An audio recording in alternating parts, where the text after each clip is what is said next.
اعوذ باللہ من الشیطان الرجیم بسم اللہ الرحمن الرحیم۔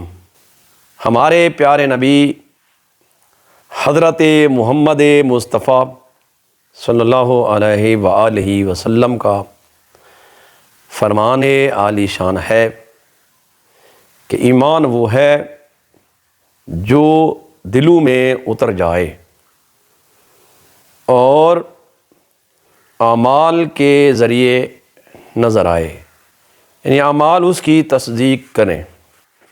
جب قرآن مجید نازل ہوا، اللہ کے دین کی تبلیغ کی اللہ کے نبی نے، تو جب اعراب آئے اللہ کے نبی کے پاس اور کہا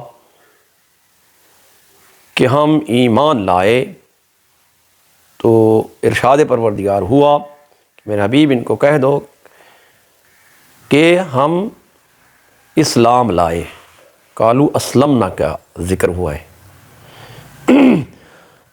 تو ایمان جب انسان کے دل پہ اتر جاتا ہے تو اعمال کے ذریعے انسان اس کی تصدیق کرتا ہے۔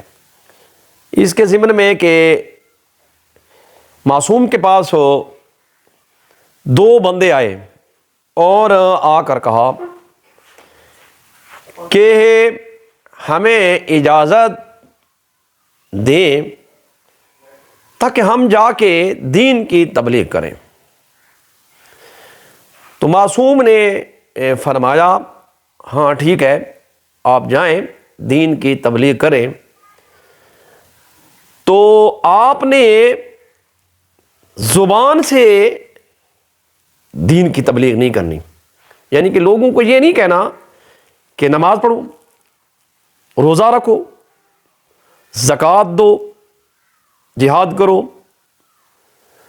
دین کی تبلیغ اور نشر و اشاعت دین زبان سے نہیں کہنا، بلکہ عملاً، فعلاً، کرداراً، کریکٹر اپنے کے ساتھ دکھانا ہے، جا کے لوگوں کے سامنے کہ نماز پڑھ کے دکھانی ہے، روزہ رکھ کے دکھانا ہے، زکوٰۃ دے کر دکھانی ہے، اور اسی طرح امر بالمعروف اور نہی عن المنکر، یہ بھی فعلاً اور کرداراً۔ جب انسان، قرآن مجید کی آیت ہے، قرآن مجید کچھ اس طرح حکایت کرتا ہے لما تقولون ما لا تفعلون، جو تم کہتے ہو اس پہ تم عمل پیرا نہیں ہوتے۔ جب انسان کہے کوئی بات تو پہلے اپنے آپ کے اوپر لاگو کرے، اپلائی کرے۔ جب آپ خود انسان عمل کرتا ہوگا تو اس کی کلام میں، زبان میں، گفتگو میں اثر ہوگا لوگوں پہ، اور لوگ بھی کریں گے۔ جب خود انسان نہیں اچھے کام کرتا ہوگا تو اس کی کلام میں، اس کی گفتگو میں اثر ہی۔ اس طرح کے ایک واقعہ کتب میں ملتا ہے کہ اللہ کے نبی کے پاس ایک عورت آئی اور کہا کہ یا نبی اللہ، میرا بیٹا میٹھا کھاتا ہے۔ تو اللہ کے نبی نے کہا کل انم۔ جب وہ کل آئی تو اللہ کے نبی نے کہا کہ اس بچے کو کہ میٹھا نہ کھایا کرو۔ تو صحابہ کہتے ہیں یا رسول اللہ، یہ بات کل بھی کہہ دینی تھی آپ نے۔ تو اللہ کے نبی فرماتے ہیں کل میں نے میٹھا کھایا ہوا تھا، میں اگر کہہ دیتا تو بات میں اثر نہ رہتا۔ آج میں نے نہیں کھایا، اس لیے میری بات میں اثر ہوگا اور یہ میٹھا نہیں کھائے گا۔ وما علینا الا البلاغ۔